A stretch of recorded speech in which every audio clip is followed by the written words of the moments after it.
Hello everyone, welcome back to my channel Maa Vandana chemistry classes. Okay, last जो मेरी video थी उसमें मैंने सॉल्यूशन का पार्ट नंबर 7 अपलोड किया था। उसके अंदर मैंने आइडियल और नॉन आइडियल सॉल्यूशंस के बारे में सारा डिस्कशन किया था। ओके, जिसने वो वीडियो देखी नहीं है वो अभी जाके सबसे पहले वो वीडियो देखो, उसके बाद में इस वीडियो के अंदर आना। देखो, जो भी आप वीडियोस देख रहे हैं सॉल्यूशन चैप्टर की सब प्लेलिस्ट के अंदर मैंने अपलोड कर दी हैं बिल्कुल सीक्वेंस वाइज। उन पे पार्ट्स भी लिखे हुए हैं, part 4th 5th 6th 7th 8th जितने भी मैं अपलोड कर रही हूँ वो सब पार्ट नंबर लिखे हुए हैं। तो उनको सीरीज़ वाइज पढ़ते रहो, ठीक है। पहले मैं जो करवा रही हूँ वीडियो उसको पढ़ लो, उसके बाद में अपनी एनसीईआरटी की बुक खोलो और उसको उससे पढ़ना शुरू कर दो। वैसे तो मैं बिल्कुल एनसीईआरटी से कट टू कट पढ़ा रही हूँ, लेकिन फिर भी कहीं कोई चीज़ रहती है तो मुझे कमेंट करके बता दो कि मैम आपने ये चीज़ छोड़ दी है, मैं उसको भी समझा दूँगी। ओके, और समझ भी आ जाएगा आपको। जैसे आप वीडियो देखेंगे, देखते ही अगर आप उसको पढ़ना शुरू कर देंगे, एनसीईआरटी को पढ़ लेंगे, तब तो आपको समझ आ जाएगा। आप वीडियो देख रहे हैं आज और मान लीजिए आप एनसीईआरटी से पढ़ रहे हैं हफ्ते भर बाद, तो फिर बात वो बिल्कुल वैसी बराबर हो जाएगी, फिर आपका टाइम वेस्ट होने वाली बात है। तो जब भी आपके पास यूँ हो कि मुझे एनसीईआरटी भी पढ़नी है, उससे पहले ये वीडियो देखा कीजिए और झट से एनसीईआरटी पढ़ना शुरू कर दीजिए। और हमेशा ध्यान रखिए, जो भी एनसीईआरटी में इंपॉर्टेंट पॉइंट्स लगते हैं उनको जो है अंडरलाइन करना बिल्कुल मत भूलें। ओके, तो अब देखिए आज जो हम डिस्कस करेंगे बहुत इंपॉर्टेंट टॉपिक है, जो स्टूडेंट स्कूलिंग कर रहे हैं उनके लिए बहुत ज़्यादा ज़रूरी है, क्योंकि इनसे डायरेक्ट क्वेश्चंस आते हैं, डायरेक्ट क्वेश्चन पूछे जाते हैं इससे। आज जो हम डिस्कस करेंगे वो है हमारा colligative properties and determination of molar masses. Colligative properties क्या होती हैं, बिल्कुल नया नाम है, आज तक पहले कभी भी आपने पढ़ा नहीं होगा इसके बारे में। कॉलिगेटिव प्रॉपर्टीज़ को हम डिस्कस करेंगे, क्या होता है, कौन सी प्रॉपर्टीज़ हैं ये, वो सब देखेंगे हम। दूसरा, हम उन्हीं प्रॉपर्टी से मोलर मास कैसे डिफ़ाइन किया जाता है, कैसे हम कैलकुलेट कर सकते हैं मोलर मास, वो सब देखेंगे। तो अगर आपको ये टॉपिक अच्छे से समझना है, वीडियो बिल्कुल लास्ट तक देखना, बिकॉज इंपॉर्टेंट क्वेश्चंस भी बताऊँगी मैं बीच में और साथ में इंपॉर्टेंट पॉइंट्स भी बताऊँगी जिसमें से क्या है क्वेश्चंस आते हैं। ओके, तो वीडियो को लास्ट तक देखना, बिल्कुल एंड तक, और अच्छे से समझना। जो चीज़ समझ नहीं आती मुझे कमेंट बॉक्स में वापस से मैसेज कर दें, मैम ये चीज़ समझ नहीं आई है, मैं वापस समझा दूँगी। Okay, let's start. सबसे पहले हमारे लिए ये समझना ज़रूरी है कि कॉलिगेटिव प्रॉपर्टीज़ एक्चुअली में होती क्या हैं। ओके, चलिए, हमने पीछे का जो सेक्शन था, ये जो अभी मेरा जो वीडियो का पार्ट नंबर 6 था, उसके अंदर मैंने आपको बताया था कि जब भी कोई प्योर सॉल्वेंट के अंदर कोई भी दूसरा सॉल्वेंट डाल दिया जाए, यानी कि एक प्योर सॉल्वेंट है जो कि वॉलेटाइल है, वॉलेटाइल यानी जो ईजिली क्या है वेपर, मतलब वेपराइज हो जाता है, वेपर प्रेशर में कन्वर्ट हो जाता है, वेपर फॉर्म्स में कन्वर्ट हो जाता है, और दूसरा उसी के अंदर हम क्या करते हैं, दूसरा सॉल्वेंट डालते हैं जो नॉन वोलेटाइल हो, यानी जो क्या है वेपराइज नहीं होता हो। जो प्योर सॉल्वेंट होगा वो तो उसको हम हीट करेंगे तो वेपराइज हो जाएगा, लेकिन जो दूसरा सॉल्वेंट जैसे हम डालेंगे वो नॉन वोलेटाइल है तो वो वेपराइज होगा नहीं। तो वो क्या होगा, उस वोलेटाइल सॉल्वेंट की सरफेस पे क्या होगा, जाके इकट्ठा हो जाएगा और उसका वेपर प्रेशर जो है उसको डिक्रीज़ कर देगा। ठीक है, ये मैंने आपको बताया था। अब यही लाइन मैं फिर से बताती हूँ, vapour pressure of solution decreases when non volatile solute is added to a volatile solvent। बिल्कुल यही कहा हुआ है कि कोई नॉन वोलेटाइल सोल्यूट जब वोलेटाइल सॉल्वेंट में डाला जाता है, ठीक है, फॉर एग्जांपल मान लेते हैं वाटर लिया है हमने, वाटर हमारा क्या है, एक वोलेटाइल सॉल्वेंट है। ऑब्वियसली वाटर को जब हम हीट करते हैं तो वेपराइज हो जाता है, वेपर फॉर्म में कन्वर्ट हो जाता है। उसके अंदर अगर हम कोई ऐसा सॉल्यूट डाल दें जो नॉन वोलेटाइल फॉर्म में हो, यानी जो वेपराइज नहीं होता, तो वो क्या होगा, उसके साथ वाटर के साथ मिक्स भी नहीं होगा और उसके सरफेस पे जाके क्या इकट्ठा हो जाएगा और वाटर को भी वेपराइज होने नहीं देगा। तो जिस वजह से क्या है, जो सॉल्यूशन बनेगा उस वाटर का और उसमें जो सॉल्यूट डाला है हमने वो, उस सॉल्यूशन जो सॉल्यूशन बनेगा उसका जो वेपर प्रेशर होगा वो डिक्रीज़ हो जाता है। ये मैंने आपको पहले ही बता दिया था, एक बार रिवीजन के लिए फिर से बता दिया। तो होता क्या है, there are many properties that are connected with this decrease, यानी ये जो यहाँ पे डिक्रीज़ होता है वेपर प्रेशर का, इससे बहुत सी प्रॉपर्टीज़ रिलेटेड हैं। यानी जैसे ही वेपर प्रेशर डिक्रीज़ होता है और भी बहुत सी प्रॉपर्टीज़ हैं जिसके अंदर चेंजेस आ जाते हैं। वो प्रॉपर्टीज़ कौन सी हैं, उनमें से पहली प्रॉपर्टी है RLVP, शॉर्ट फॉर्म में लिखा है, जिसको कहते हैं relative lowering of vapour pressure of solvent. ठीक है, सॉल्वेंट नहीं लिखा है मैंने, इसके आगे लिख ही देती हूँ वरना फिर सबको कन्फ्यूजन हो जाता है, फिर सब बोलते हैं मैम आपने आधा अधूरा लिखा है। चलिए कोई ना, RLVP relative lowering of vapour pressure of solvent. ठीक है, यानी कि वेपर प्रेशर जो है वो कम हो जाता है, किसका, सॉल्वेंट का, ये प्रॉपर्टी चेंज होती है। नेक्स्ट है depression of freezing point of solvent.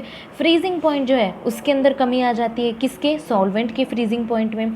Next है elevation of boiling point. Boiling point के अंदर क्या चेंजेस आते हैं, किसके, सॉल्वेंट के, वो प्रॉपर्टी चेंज होती है। नेक्स्ट ऑस्मोटिक प्रेशर जो है वो भी क्या हो जाती है, चेंज हो जाती है। तो ये 4 प्रॉपर्टी जो है ये चेंज हो जाती है कब कब जब कोई नॉन वॉलेटाइल सोल्यूट किसी वॉलेटाइल सॉल्वेंट में ऐड कर दिया जाता है।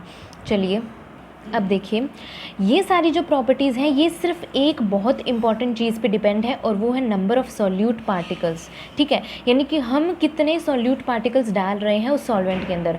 अगर ज़्यादा सॉल्यूट डालेंगे तो उसका वेपर प्रेशर ज़्यादा कम होएगा, और अगर कम सॉल्यूट डालेंगे तो उसका वेपर प्रेशर कम होएगा।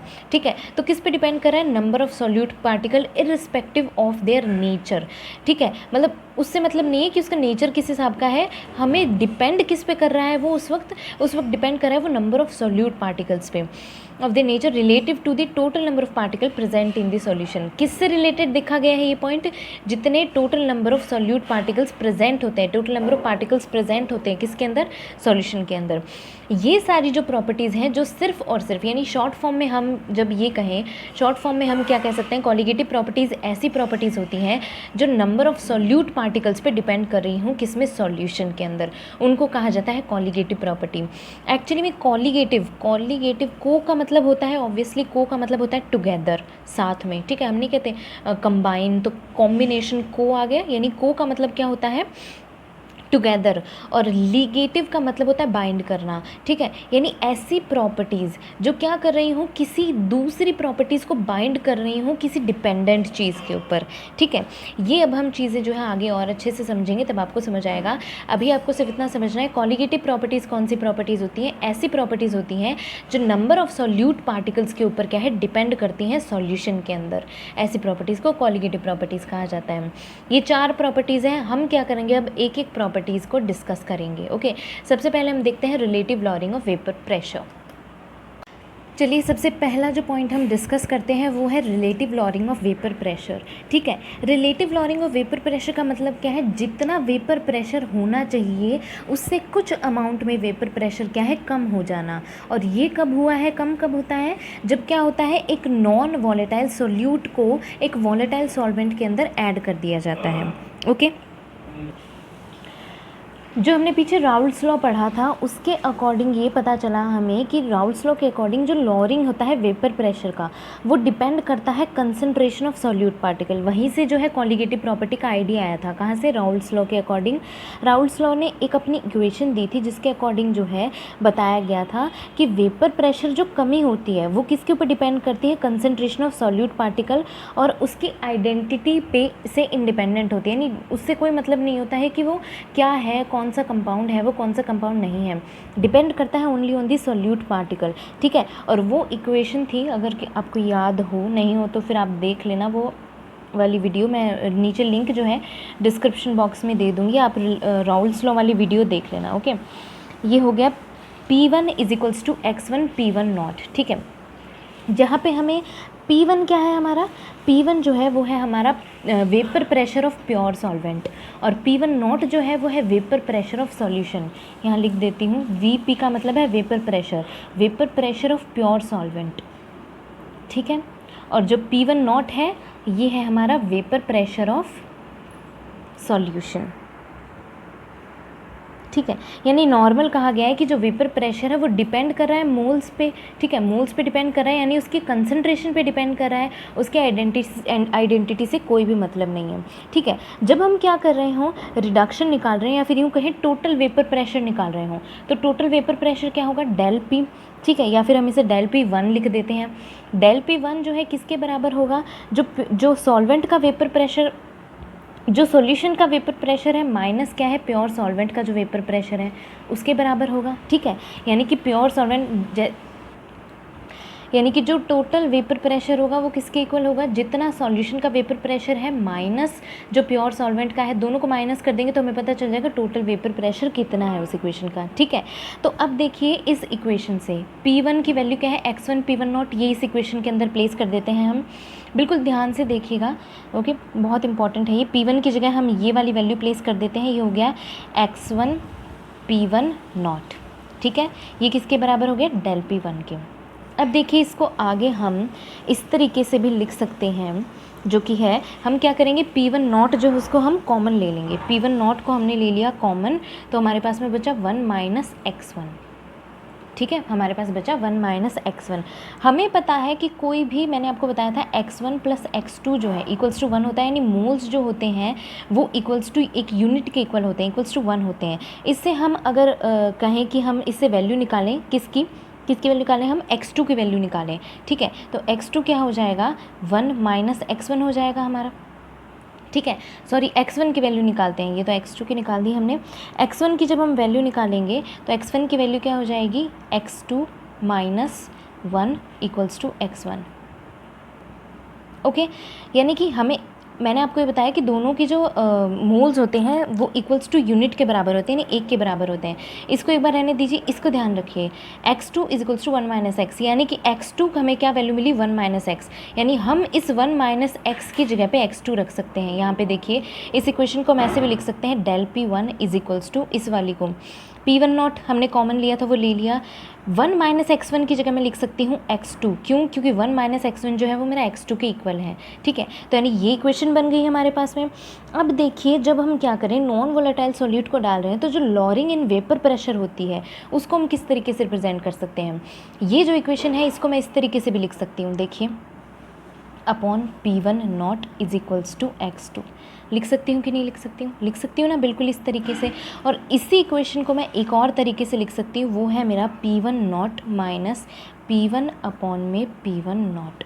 ये कैसे लिखा, डेल P1 की वैल्यू क्या है, ये देखिए, डेल P1 की वैल्यू है जो सॉल्यूशन का वेपर प्रेशर है माइनस प्योर सॉल्वेंट का वेपर प्रेशर है। ठीक है, वो मैंने यहाँ पे लिख दिया डेल P1 की जगह के, और P1 नॉट को P1 नॉट ले लिया। यानी कि हम कह सकते हैं ये हमारी जो वैल्यू है ये रिस्पॉन्सिबल होती है relative lowering of vapour pressure के लिए।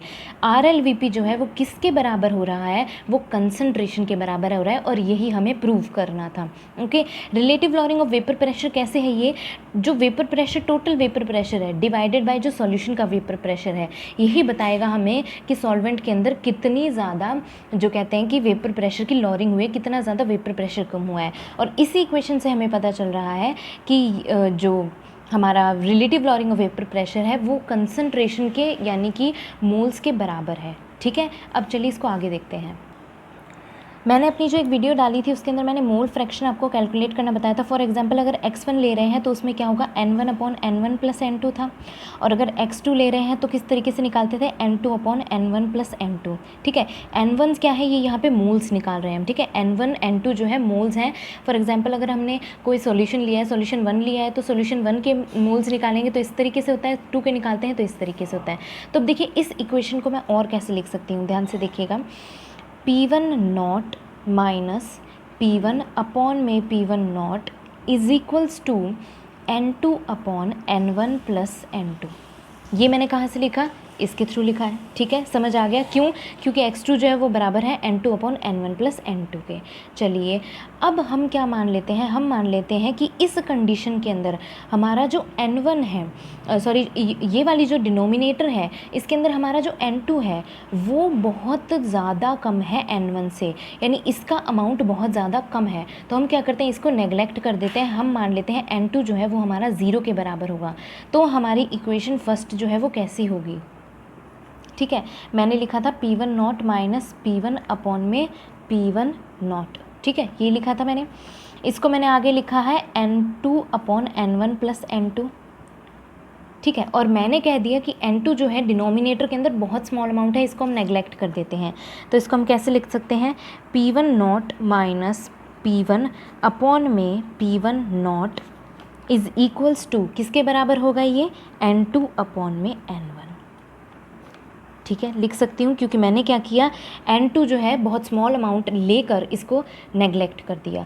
अब देखिए, ये वाली जो इक्वेशन है, मोल्स कैसे कैलकुलेट करते हैं हम भाई, मोल्स कैसे कैलकुलेट करते हैं, मोल्स हम कैलकुलेट करते हैं मास अपॉन में मोलर मास। ठीक है, मास अपॉन में मोलर मास, यानी कि W अपॉन में M, इसी तरीके से कैलकुलेट करते हैं। वही मैं इसके अंदर रखूँगी, कैसे रखूँगी, देखो, P1 not minus P1 upon में P1 not.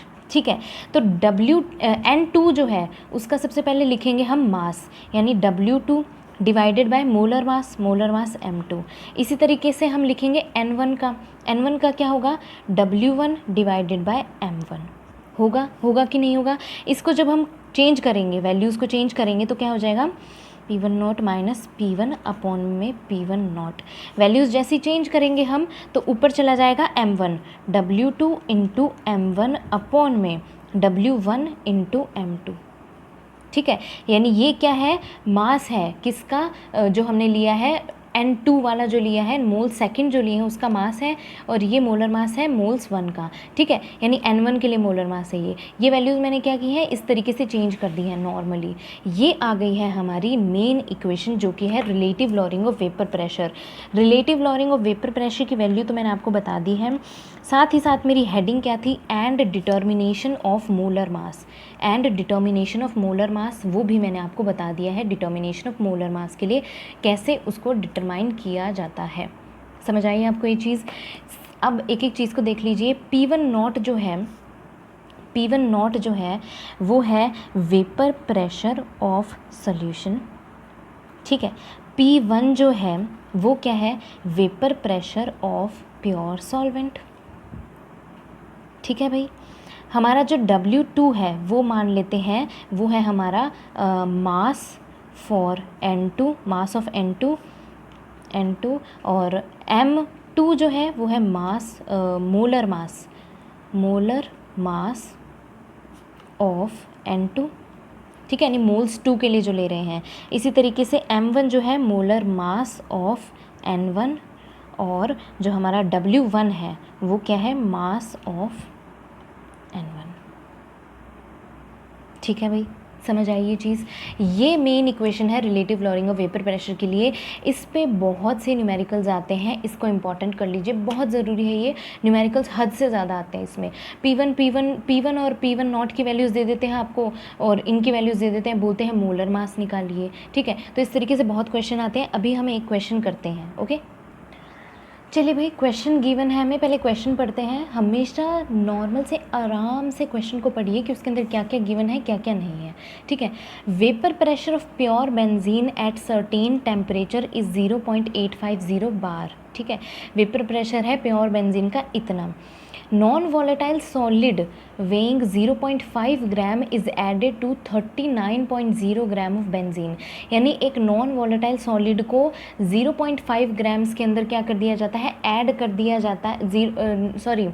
Non volatile solute जो कि 0.5 ग्राम्स का है उसको ऐड कर दिया जाता है 39 ग्राम्स ऑफ बेंजीन के अंदर, जिसका मोलर मास हमें गिवन है।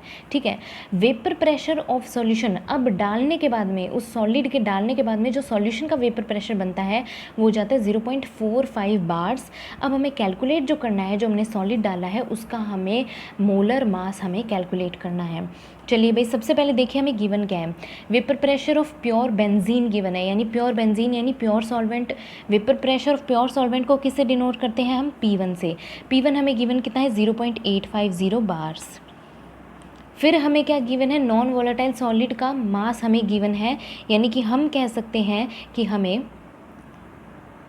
W2 गिवन है जो कि है 0.5 ग्राम्स, और इसी तरीके से हमें W1 भी गिवन है। W1 वेट, ग्राम्स में तो ऑब्वियस ही बात है वेट ही होएगा, तो W1 जो हमें गिवन है वो भी है 39.0 ग्राम्स।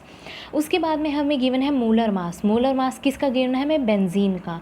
बेंजीन का वेट हमें कितना पता है, इतना, यानी W1 यानी M1 हमें गिवन है कितना भाई, 78 ग्राम मोल इनवर्स।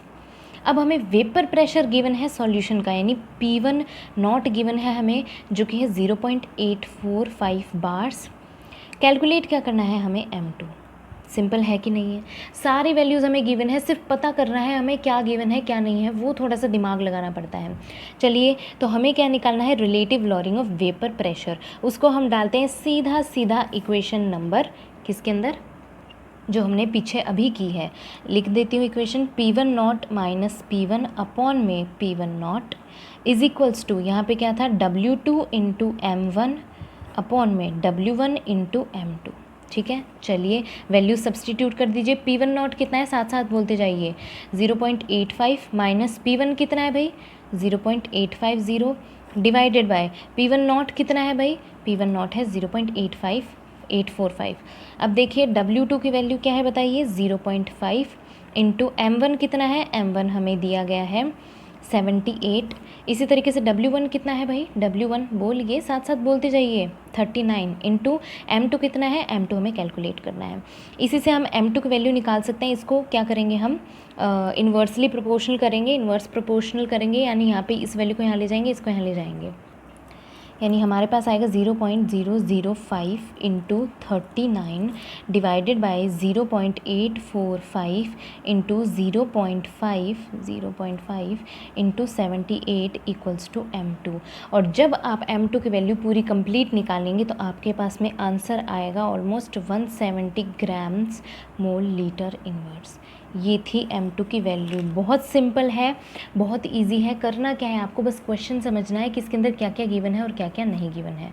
सिंपल सी कहानी है, ठीक है। तो ये था मेरा relative lowering of vapour pressure. Questions किए हैं हमने, क्वेश्चन किया है किस तरीके से क्वेश्चन आता है, और क्वेश्चन मिलेंगे तो नेक्स्ट वीडियो में डालूंगी। आज हमने कॉलिगेटिव प्रॉपर्टी को समझा है क्या होती है, दूसरी जो हमने समझा है वो हमने समझा है relative lowering of vapour pressure को। अगर आपको वीडियो मेरी पसंद आई है तो प्लीज़ मेरी वीडियो को लाइक करिए, लाइक किए बिना मत जाइए प्लीज़। बहुत ज़्यादा डिसअपॉइंटमेंट होती है कि इतना मेहनत करके बना रहे हैं फिर भी लाइक नहीं मिल रहे हैं, तो लगता है शायद समझ नहीं आ रही होगी। तो प्लीज़ लाइक करके जाइए, जितना हो सके इसे शेयर कीजिए, और अगर आप पहली बार मेरे चैनल को देख रहे हैं तो प्लीज़ मेरे चैनल को सब्सक्राइब करिए। इसी तरीके से मैं और भी बहुत अच्छी अच्छी वीडियोज़ अपलोड करती रहूँगी, लेकिन अगर आपका सपोर्ट मिलता रहा तो। ओके, मिलते हैं नेक्स्ट वीडियो के अंदर। Till then take care, bye bye.